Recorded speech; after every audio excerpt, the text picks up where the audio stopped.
Monsieur le Président, Monsieur le Ministre, Monsieur le rapporteur général, chers collègues, ce deuxième projet de loi de finances rectificatif pour 2017 que cette Assemblée s'apprête à voter aurait pu obtenir notre soutien quant à un certain nombre d'orientations.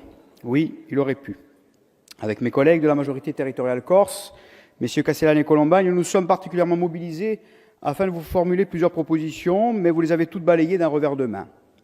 Même celles qui avaient reçu l'approbation de la Commission des finances. Je veux bien sûr parler de l'écotaxe sur les camping-cars. Je tiens d'ailleurs à remercier le rapporteur général et les collègues qui étaient présents et qui l'ont voté.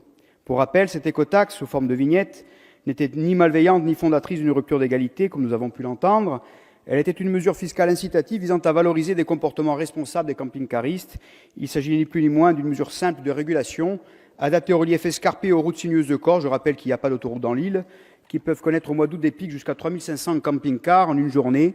Il y a 28 000 camping-caristes recensés par an.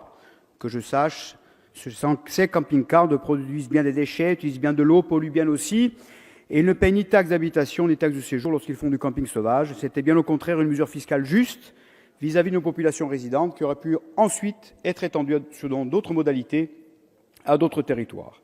Le refus de cette mesure est révélateur de la négation de la capacité donnée à la Corse par la loi du 22 janvier 2002 de pouvoir proposer des adaptations réglementaires et législatives. Aujourd'hui, il se trouve qu'il y a 16 ans, jour pour jour, cette Assemblée adoptait le statut de la Corse, incluant cette capacité d'adaptation. 16 ans après, un bilan peut être fait. Les 40 demandes d'adaptation formulées durant cette période sont soit restées sous silence, soit ont fait l'objet de refus. Les Corses l'ont bien compris. C'est pour ça qu'ils ont demandé d'ailleurs clairement aujourd'hui l'autonomie. Mais encore, dans la longue liste de vos refus, il y avait les propositions que nous avons faites au fameux article 13. Article que nous avons d'ailleurs bien accueilli dans un premier temps, dans la mesure où l'on aurait pu penser qu'il laissait la porte ouverte à la réflexion sur les besoins des territoires en difficulté. Mais ce dispositif d'exonération fiscale, au titre très général, s'est finalement localisé que sur les communes du bassin minier du Nord. Par ailleurs, et nous tenons à le souligner, nous entendons parfaitement les besoins de nos amis du Nord et nous souscrivons totalement à leurs demandes. Mais pourquoi ne pas le transposer à d'autres territoires qui ont un grand besoin de stimulation économique? Nous l'avons proposé pour les communes de Corse, où le cumul de contraintes est objectif, où il crève les yeux, où il pénalise les particuliers et les entreprises, le cumul d'être une montagne et une île à la fois. Mais cela ne concerne pas que la Corse, bien évidemment.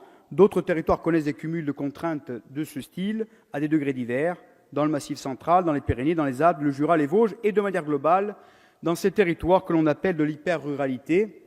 Plusieurs rapports alarmants, d'ailleurs, ont été publiés ces dernières années. Prenons enfin, nous le demandons, cette problématique à bras-le-corps.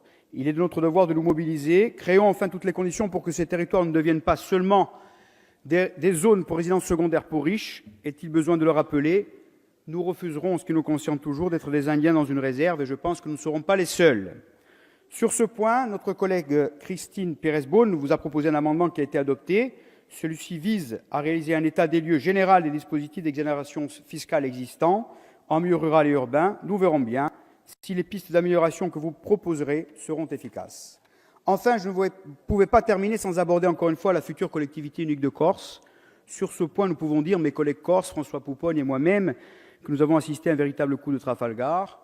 Vous avez bafoué la continuité de l'État, vous avez mis à mal les engagements du gouvernement précédent et vous avez réinterprété juridiquement les choses.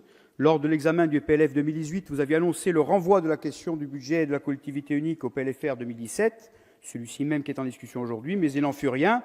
Et vous avez même déposé une fois de plus un catimini des amendements sur la collectivité unique au projet de loi de finances pour 2018. Ces amendements ont clairement été dictés par les administrations centrales, excluant explicitement contre le droit actuel la dotation de continuité territoriale de la DGD servant au calcul du transfert de la part de TVA. Votre manœuvre a fait perdre ainsi un manque à gagner de 3 millions d'euros par an à la collectivité de Corse qui n'en avait pas besoin. C'est pourquoi je le regrette. Mais nous ne voterons pas ce budget rectificatif, car il ne respecte pas la démocratie territoriale en cours en Corse, ni celle de ceux que l'on peut qualifier de territoires oubliés. Je vous remercie.